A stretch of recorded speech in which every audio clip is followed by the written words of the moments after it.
کچھ دیر دونوں سالار اسی پر تبادلہ خیالات کرتے رہے کہ رومیوں کی فوج کا ایک حصہ کہاں غائب ہو گیا ہے۔ مورخوں کے مطابق یہ سالار تھیوڈروس کے دستے تھے جو چلے گئے تھے۔ پیچھے سالار شنس رہ گیا تھا، اس کے دستوں کی تعداد بھی خاصی زیادہ تھی۔ صبح طلوع ہوتے ہی رومی لڑائی کے لیے تیار ہو گئے۔ ابو عبیدہ رضی اللہ عنہ پہلے ہی تیار تھے۔ انہوں نے رومیوں پر حملہ کر دیا۔ انہوں نے اپنے دستوں کو حسب معمول 3 حصوں میں تقسیم کر لیا تھا اور حملہ دشمن کے پہلوؤں پر کیا تھا۔ خود انہوں نے دشمن کے قلب پر نظر رکھی ہوئی تھی، جہاں انہیں سالار شنس کا پرچم دکھائی دے رہا تھا۔ مجاہدین نے دشمن کے پہلوؤں پر حملہ کیا اور ابو عبیدہ رضی اللہ عنہ آگے بڑھے اور شنس کو مقابلے کے لیے للکارا۔ شنس نے گھوڑے کو ایڑ لگائی اور آگے آ گیا۔ ابو عبیدہ رضی اللہ عنہ نے اپنے گھوڑے کو ایڑ لگائی اور اس کی طرف گئے۔ دونوں سالاروں نے ایک دوسرے پر وار کیا اور دونوں کی تلواریں ٹکرائیں۔ شنس نے ذرا دور جا کر گھوڑا موڑا، لیکن ابو عبیدہ رضی اللہ عنہ نے اپنے گھوڑے کو زیادہ آگے نہ جانے دیا۔ فوراً ہی موڑ کر پھر ایڑ لگائی۔ شنس ابھی سیدھا بھی نہیں ہوا تھا کہ ابو عبیدہ رضی اللہ عنہ کی تلوار اس کے کندھے پر پڑی، لیکن اس کی زرہ نے اسے بچا لیا۔ دونوں کے گھوڑے پھر دوڑے، ایک دوسرے کی طرف آئے تو شنس نے وار کرنے کے لیے تلوار اوپر کی۔ ابو عبیدہ رضی اللہ عنہ نے برچھی کی طرح وار کر کے تلوار اس کی بغل میں اتار دی۔ فوراً ہی آگے جا کر گھوڑے کو موڑا۔ شنس کو زخم پریشان کر رہا تھا، وہ اپنے گھوڑے کو بر وقت نہ موڑ سکا۔ ابو عبیدہ رضی اللہ عنہ نے اس کی ایک ٹانگ پر بھرپور وار کیا اور ٹانگ کاٹ ڈالی۔ شنس گر رہا تھا جب ابو عبیدہ رضی اللہ عنہ پھر واپس آئے اور شنس کے سر کو ڈھلکا ہوا دیکھ کر گردن پر وار کیا۔ شنس کا سر پورا تو نہ اترا، لیکن الگ ہو کر لڑکنے لگا۔ پھر اس کی لاش گھوڑے سے اس طرح گری کہ ایک پاؤں رکاب میں پھنس گیا۔ ابو عبیدہ رضی اللہ عنہ نے شنس کے گھوڑے کو تلوار کی نوک چبھوئی۔ گھوڑا بدک کر دوڑ پڑا اور اپنے سوار کی لاش گھسیٹتا پھرا۔ اس کے ساتھ ہی ابو عبیدہ رضی اللہ عنہ نے اپنے قلب کے دستوں کو دشمن کے قلب پر حملہ کرنے کا حکم دیا۔ وہاں کھلبلی بپا ہو چکی تھی کیونکہ ان کا سالار مارا گیا تھا۔ رومی پیچھے ہٹنے لگے، لیکن مجاہدین نے ان کے عقب میں جا کر ان کے لیے بھاگ نکلنا مشکل کر دیا۔ پھر بھی بہت سے رومی نکل گئے اور حمص کا رخ کر لیا۔ یہ مارکا مارچ 635 عیسوی محرم الحرام 14 ہجری میں لڑا گیا تھا۔ اسی صبح دمشق کے باہر بھی خون ریزی ہو رہی تھی۔ پہلے بیان کیا جا چکا ہے کہ دمشق مسلمانوں کے قبضے میں تھا، لیکن وہاں مسلمان فوج کی تعداد بہت تھوڑی تھی۔ دمشق میں حاکم شہر اور سالار یزید بن ابو سفیان تھے۔ شہنشاہ ہرقل کا منصوبہ یہ تھا کہ دمشق میں مسلمان فوج کی تعداد کم ہے، اس لیے اسے آسانی سے ختم کیا جا سکے گا۔ اس نے یہ کام اپنے ایک تجربہ کار سالار تھیوڈروس کو سونپا تھا۔ دمشق کے دفاع کا ایک انتظام یہ بھی تھا کہ دیکھ بھال کے لیے چند آدمی شہر سے دور دور گھومتے پھرتے رہتے تھے۔ اس صبح یزید بن ابو سفیان کو اطلاع ملی کہ رومی فوج آ رہی ہے۔ دمشق پر ہر لمحہ حملے کی توقع رہتی تھی۔ رومی کوئی ایسے گئے گزرے تو نہیں تھے کہ اپنی شہنشاہی کا کھویا ہوا اتنا بڑا شہر واپس لینے کی کوشش نہ کرتے۔ یزید بن ابی سفیان ہر وقت تیاری کی حالت میں رہتے تھے۔ انہوں نے رومی فوج کے آنے کی اطلاع ملتے ہی اپنے دستے کو شہر سے باہر صف آرا ہونے کا حکم دے دیا۔ مورخوں نے لکھا ہے کہ مسلمان محاصرے میں لڑنے کے عادی نہیں تھے، انہیں محاصرہ کرنے کا تجربہ تھا۔ محصور ہو کر لڑنے کا انہیں کوئی تجربہ بھی نہیں تھا اور انہیں محصور ہونا پسند بھی نہیں تھا۔ وہ میدان میں اپنے سے کئی گنا طاقتور دشمن سے بھی لڑ جاتے تھے۔ رومی چونکہ جنوب مغرب کی طرف سے آ رہے تھے، اس لیے یزید نے اپنے دستے کو اسی سمت جنگی ترتیب میں کھڑا کر دیا۔ رومی فوج سامنے آئی تو پتہ چلا کہ اس کی تعداد کئی گنا زیادہ ہے۔ ان رومی دستوں کا سالار تھیوڈروس تھا۔ وہ انطاکیہ سے بیروت کے راستے دمشق کو فتح کرنے آ رہا تھا۔ جب مرج الروم پہنچا تو ابو عبیدہ اور خالد رضی اللہ عنہم کی زیر قیادت مجاہدین کی فوج آ گئی۔ اسے دمشق پہنچنا تھا، وہ وقت ضائع نہیں کر سکتا تھا۔ مورخ واقدی ابن حشام اور ابو سعید لکھتے ہیں کہ اس نے بڑی کارگر ترکیب سوچ لی۔ ایک یہ کہ مسلمانوں کے سامنے مرج الروم میں صف آرا رہا، لیکن لڑائی سے گریز کرتا رہا۔ رات ہو گئی تو نہایت خاموشی سے اپنے دستوں کو دمشق لے گیا۔ رومی سالار شنس پیچھے رہ گیا۔ اس کے ذمے یہ کام تھا کہ ابو عبیدہ اور خالد رضی اللہ عنہم کے دستوں کو یہیں روکے رکھے۔ اس مقام سے دمشق 20 میل بھی نہیں تھا۔ تھیوڈروس صبح کے وقت دمشق کے مضافات تک پہنچ گیا۔ وہ جب دمشق کے قریب گیا تو مسلمانوں کو قلعے کے باہر منتظر پایا۔ یہ دمشق کے دفاعی دستے تھے جن کے سالار یزید بن ابو سفیان رضی اللہ عنہ تھے۔ تھیوڈروس کو معلوم تھا کہ دمشق کے دفاع میں مسلمانوں کی یہی نفری ہے جو باہر کھڑی ہے۔ اس نے اپنے دستوں کو للکار کر کہا کہ عرب کے ان بدوں کو کچل ڈالو، دمشق تمہارا ہے، مجاہدو۔ یزید بن ابو سفیان نے اپنے دستوں سے بڑی ہی بلند آواز سے کہا، دمشق تمہاری آبرو ہے، دشمن شہر کی دیوار کے سائے تک بھی نہ پہنچے، کفر کے طوفان کو شہر سے باہر روک لو۔ یہ جوش جذبات کی للکار تھی جس نے مجاہدین کو گرما دیا، لیکن حقیقت بڑی تلخ تھی۔ دشمن کی تعداد کئی گنا زیادہ اور کمک کی کوئی ضرورت نہیں تھی۔ نہ صرف یہ کہ دمشق ہاتھ سے جا رہا تھا بلکہ مجاہدین میں سے کسی کا بھی زندہ رہنا ممکن نہیں تھا۔ مجاہدین جہاں بھی لڑے کم تعداد میں لڑے، لیکن کمی کی بھی ایک حد ہوتی ہے۔ رومیوں کی نفری اتنی زیادہ تھی کہ وہ یزید کے دستوں کو آسانی سے گھیرے میں لے سکتے تھے۔ ہرقل نے یہی سوچ کر وہاں زیادہ نفری بھیجی تھی اور تھیوڈروس اس کا آزمودہ سالار تھا۔ تھیوڈروس نے مسلمانوں کو دیکھ کر اپنے دستوں کو روکا نہیں، اس نے حملے کا حکم دے دیا۔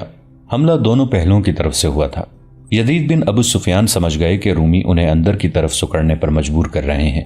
یزید بن ابی سفیان نے اپنے دستے کو اور زیادہ پھیلا دیا اور سوار دستے سے کہا کہ وہ دشمن کے پہلوؤں پر جانے کی کوشش کریں، لیکن رومی تو سیلاب کی مانند تھے۔ مسلمان جذبے سے حملے روک رہے تھے اور وہ اس سے زیادہ کچھ بھی نہیں کر سکتے تھے۔ وہ دفاعی لڑائی لڑنے پر مجبور تھے، جوابی حملہ نہیں کر سکتے تھے۔ رومی شہر کی طرف جانے کی بھی کوشش کر رہے تھے۔ یزید نے اس کا انتظام پہلے ہی کر رکھا تھا۔ انہوں نے شہر کے ہر دروازے کے سامنے اور کچھ دور تیر انداز کھڑے کر رکھے تھے اور ان کے ساتھ تھوڑی تھوڑی تعداد میں گھڑ سوار بھی تھے۔ سورج سر کے اوپر آ گیا، آدھا دن گزر گیا تھا۔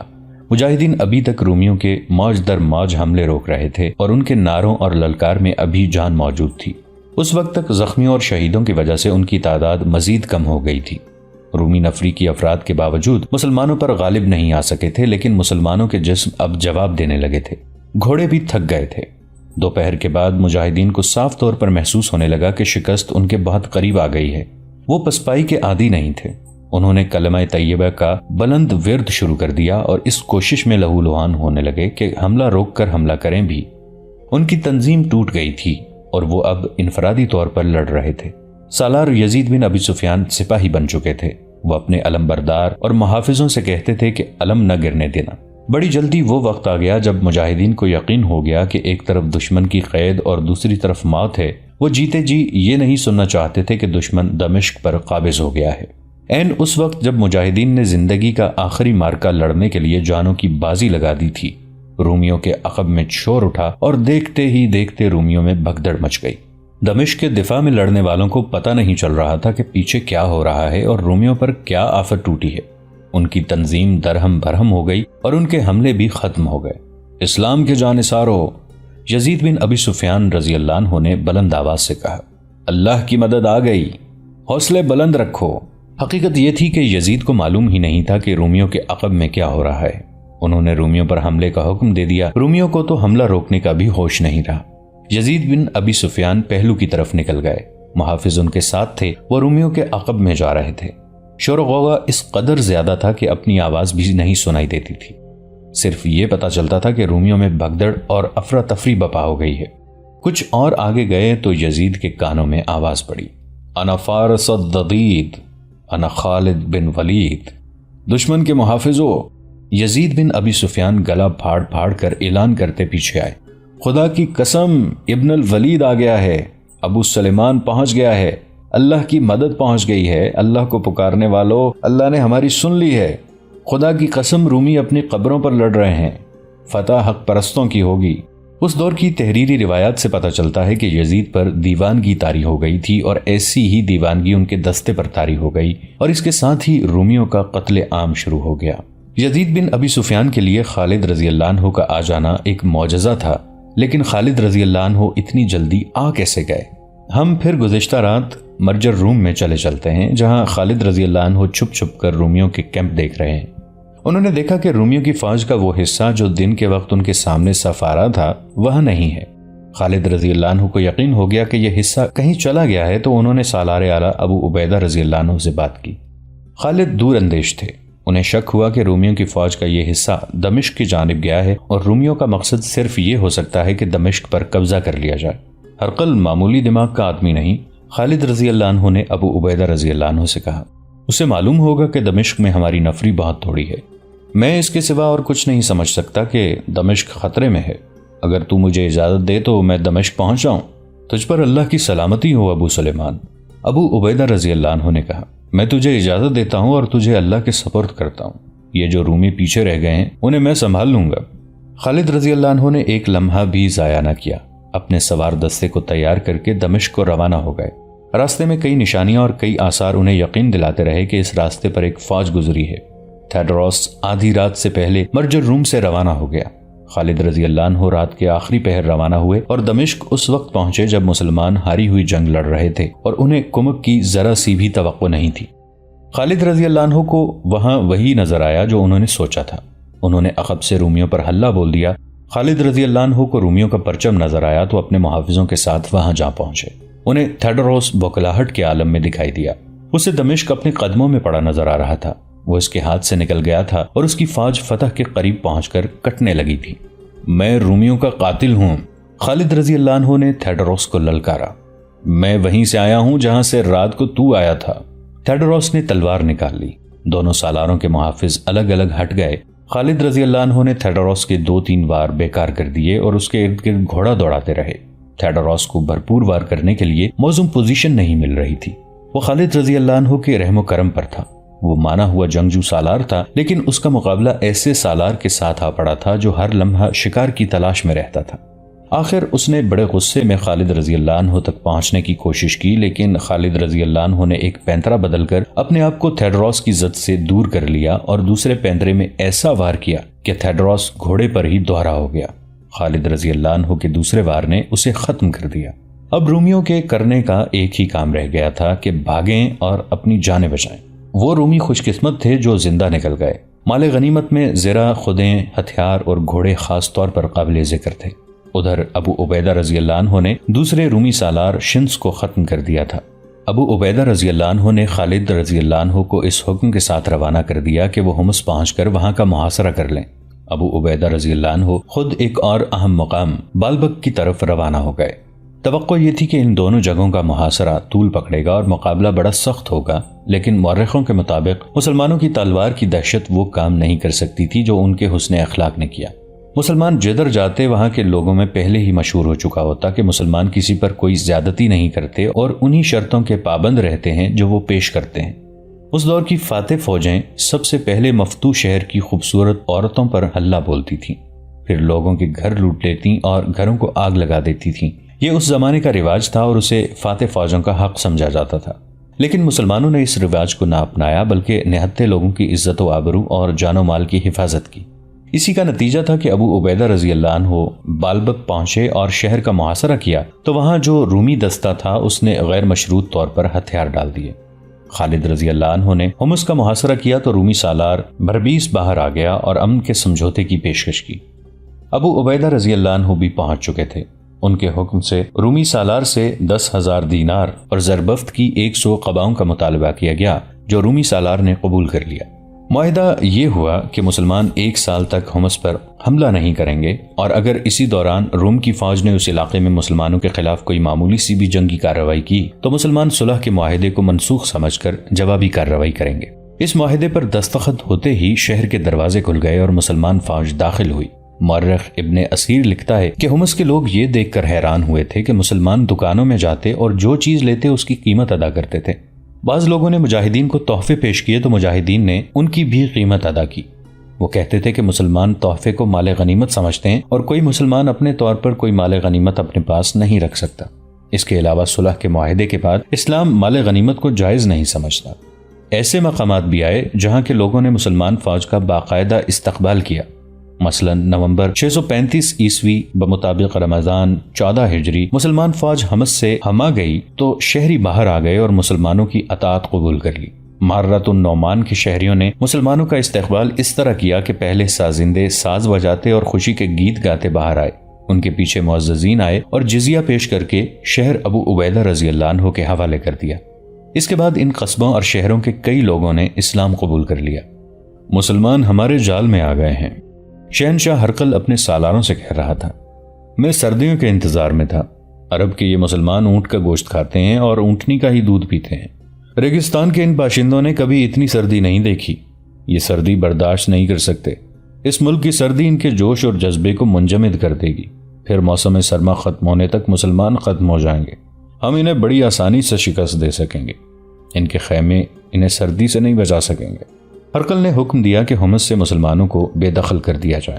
کچھ دنوں بعد ابو عبیدہ رضی اللہ عنہ کو اطلاع ملی کہ رومیوں کی کمک حمص پہنچ گئی ہے۔ رومیوں کی اس کارروائی کے بعد حمص کا معاہدہ ٹوٹ گیا تھا۔ ابو عبیدہ اور خالد رضی اللہ عنہم کہیں اور تھے۔ اطلاع ملتے ہی وہ اپنے دستوں کو ساتھ لے کر حمص جا پہنچے۔ خالد رضی اللہ عنہ پہلے پہنچے تھے۔ وہ حمص کے قریب گئے تو باہر رومی فوج لڑنے کے لیے تیار کھڑی تھی۔ خالد رضی اللہ عنہ نے اس فوج پر حملہ کر دیا۔ رومی پیچھے ہٹتے گئے اور قلعے میں داخل ہو کر انہوں نے دروازے بند کر دیے۔ اس کے فوراً بعد ابو عبیدہ رضی اللہ عنہ بھی اپنے دستوں کے ساتھ آن پہنچے۔ ابو سلیمان، ابو عبیدہ رضی اللہ عنہ نے خالد رضی اللہ عنہ سے کہا، یہ محاصرہ تیرا ہے اور تو اس کا سالار ہے۔ یہ ایک بہت بڑا اعزاز تھا جو ابو عبیدہ رضی اللہ عنہ نے خالد کو دیا۔ خلیفۃ المسلمین کے احکام کے مطابق سالار اعلیٰ ابو عبیدہ رضی اللہ عنہ ہی تھے۔ یہ دسمبر کا مہینہ تھا، سردی کا عروج شروع ہو چکا تھا۔ مسلمان اتنی زیادہ سردی کے عادی نہیں تھے، ان پر سردی بڑا برا اثر کر رہی تھی۔ یہ سب سے بڑی وجہ تھی کہ محاصرہ طول پکڑتا گیا۔ اس دوران خلیفۃ المسلمین کا حکم آ گیا، اس کے تحت کچھ دستے عراق کو بھیجنے تھے۔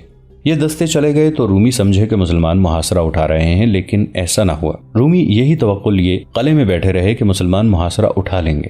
مارچ 636 عیسوی کا مہینہ آ گیا۔ سردی کی شدت ختم ہو چکی تھی۔ رومی سالار ہربیس روم کے شاہی خاندان کا آدمی تھا۔ اسے کسی کے حکم کی ضرورت نہیں تھی۔ اس نے اپنے نائب سالاروں اور کمانداروں سے کہا کہ سردی کا موسم گزر گیا ہے، بیشتر اس کے کہ مسلمانوں کو کمک مل جائے اور یہ سردی سے بھی سنبھل جائیں، ان پر حملہ کر دیا جائے۔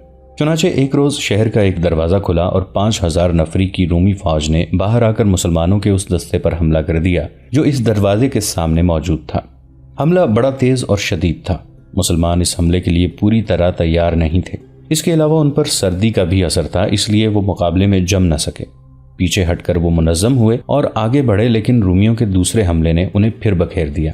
ابو سلیمان، ابو عبیدہ رضی اللہ عنہ نے خالد رضی اللہ عنہ سے کہا، کیا تو دیکھتا رہے گا کہ رومی فتح یاب ہو کر واپس قلعے میں چلے جائیں؟ خالد رضی اللہ عنہ تماشا دیکھنے والوں میں سے نہیں تھے، لیکن وہ اس دروازے کے سامنے سے ہٹ نہیں سکتے تھے جس کے سامنے وہ موجود تھے۔ پھر بھی انہوں نے اپنا سوار دستہ ساتھ لیا اور رومیوں پر حملہ کر دیا۔ رومیوں نے جم کر مقابلہ کیا اور سورج غروب ہو گیا۔ رومی قلعے میں چلے گئے۔ ان کی بہت سی لاشیں اور شدید زخمی پیچھے رہ گئے۔ دوسرے دن ابو عبیدہ رضی اللہ عنہ نے سالاروں کو بلایا۔ کیا تم نے خود محسوس نہیں کیا کہ کل رومیوں نے باہر آ کر حملہ کیا تو ہمارے آدمی بے دلی سے لڑے؟ ابو عبیدہ رضی اللہ عنہ نے شکایت کے لہجے میں کہا، کیا ہم میں ایمان کی حرارت کم ہو گئی ہے؟ سردی سے صرف جسم ٹھنڈے ہوتے ہیں۔ سالار اعلیٰ خالد رضی اللہ عنہ نے کہا، ہمارے آدمی بے دلی سے نہیں لڑے۔ دراصل جن رومیوں نے حملہ کیا تھا وہ ان رومیوں سے زیادہ جرأت اور ہمت والے تھے جن سے ہم اب تک لڑتے رہے ہیں۔ پھر تو ہی بتا ابو سلیمان، ابو عبیدہ رضی اللہ عنہ نے پوچھا، ہمیں اتنے لمبے محاصرے میں یہیں بیٹھے رہنا چاہیے؟ نہیں ابو عبیدہ، خالد رضی اللہ عنہ نے کہا، کل صبح ہم محاصرہ اٹھا لیں گے۔ دوسرے سالاروں نے حیرت سے خالد رضی اللہ عنہ کی طرف دیکھا۔ ہاں میرے دوستو، خالد رضی اللہ عنہ نے کہا، کل ہم یہاں نہیں ہوں گے اور میری تجویز غور سے سن لو۔ خالد رضی اللہ عنہ نے انہیں محاصرہ اٹھانے کے متعلق کچھ ہدایات دیں۔ اگلی صبح شہر کے دیوار کے اوپر سے آوازیں آنے لگیں، وہ جا رہے ہیں، محاصرہ اٹھ گیا ہے، وہ دیکھو مسلمان جا رہے ہیں۔ سالار ہربیس کو اطلاع ملی تو وہ دوڑتا ہوا دیوار پر آیا۔ اس کے ساتھ بڑا پادری تھا۔ سردی نے اپنا کام کر دیا ہے، ہربیس نے کہا، ان میں لڑنے کی ہمت نہیں رہی، میں انہیں زندہ نہیں جانے دوں گا، ان کے تعاقب میں جاؤں گا، انہیں ختم کر کے آؤں گا۔ محترم سالار، پادری نے کہا، مجھے یہ مسلمانوں کی چال لگتی ہے، یہ منہ موڑنے والی قوم نہیں۔ وہ دیکھو، وہ اپنی بیوی اور بچوں کو یہیں چھوڑ گئے ہیں۔ میں دیکھ رہا ہوں، ہربیس نے کہا، اپنی بیوی اور بچوں کو وہ ہمارے لیے چھوڑ گئے ہیں، ان کی حفاظت کے لیے انہوں نے بہت کم سپاہی پیچھے چھوڑے ہیں، وہ سامان باندھ رہے ہیں لیکن انہیں ہم جانے نہیں دیں گے۔ میں پہلے ان کے تعاقب میں جاؤں گا جو حوصلہ ہار کر چلے گئے ہیں۔ ہربیس نے فوراً 5000 سوار تیار کیے اور ابو عبیدہ رضی اللہ عنہ اور خالد رضی اللہ عنہ کے دستوں کے تعاقب میں روانہ ہو گیا۔ انہوں نے 2-2.5 میل فاصلہ طے کر لیا تھا جب رومی ان تک پہنچ گئے۔ جو ہی ہربیس اپنے دستے کے ساتھ مسلمانوں کے قریب پہنچا، مسلمان اچانک 2 حصوں میں بٹ گئے۔ خالد رضی اللہ عنہ نے گزشتہ روز سالاروں کو یہی بتایا تھا کہ رومی ان کے تعاقب میں ضرور آئیں گے اور انہیں گھیرے میں لے کر ختم کرنا ہے۔ اس کے مطابق مسلمان چلتے چلتے 2 حصوں میں بٹ گئے۔ ایک حصہ دائیں کو ہو کر پیچھے کو مڑا اور دوسرا بائیں ہو کر گھوم گیا۔ رومی ایسی صورتحال کے لیے تیار نہیں تھے، وہ بوکھلا گئے۔ مسلمانوں نے انہیں گھیرے میں لے لیا۔